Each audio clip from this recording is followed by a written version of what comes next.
What's going on, everybody? Welcome to the channel, where today we're going to be working on this 2016 Dodge Challenger Scat Pack shaker. And what I want to do is remove this old vinyl.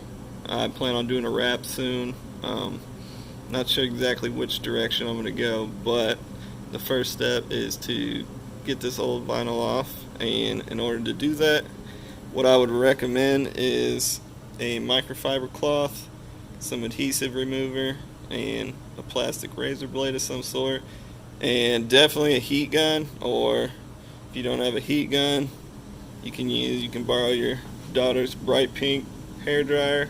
The only thing about using a hair dryer, it will work, probably won't have any problems if you're taking vinyl off, but because it forces more air, sometimes it can mess up when you're actually laying down the vinyl. So keep that in mind, but let's get started on taking this old vinyl off.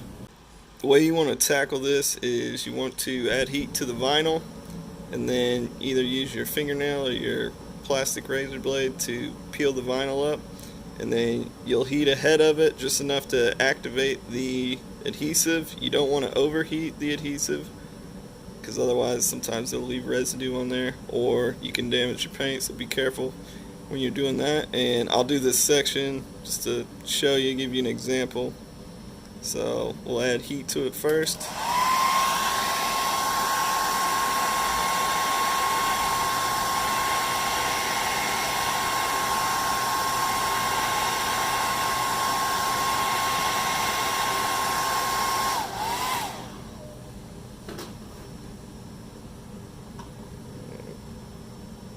Lift that corner a little bit, and then luckily this isn't baked on there too much, so it's actually coming off really easy, and you can start to feel it get more difficult to pull off as I get to this point where I didn't heat it. So we'll throw a little more heat on there.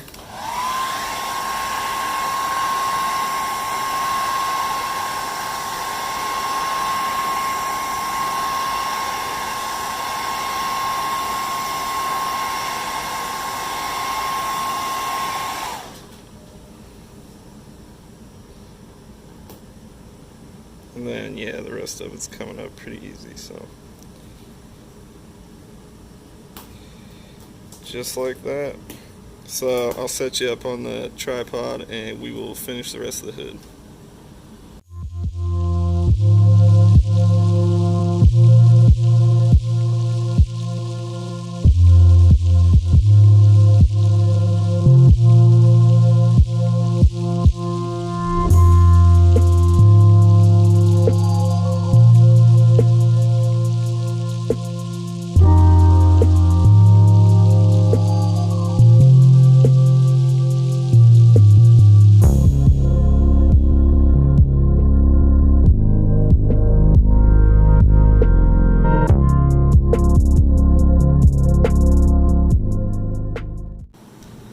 Alright, so I got all the vinyl removed, and come over here and look in the light. You can see these faint little lines. That's what they call ghosting, and it's just adhesive left over from once you remove the vinyl. And the way to get rid of that is usually adhesive remover, and this is automotive paint safe. So I'll spray a little bit on the rag, and then make sure you're doing it on a clean surface so that way you don't cause any scratches. And you can see it starts to take all those away. So, and then also just to know, make sure you don't leave that on, let it sit out in the sun. You want to wash it off afterwards, because it kind of leaves like a greasy residue and you don't want to damage your paint. But I'm going to finish up the rest of the vehicle and probably end this video here, but I have a lot more plans for the Challenger, so stay tuned, and appreciate everyone for watching. Thank you.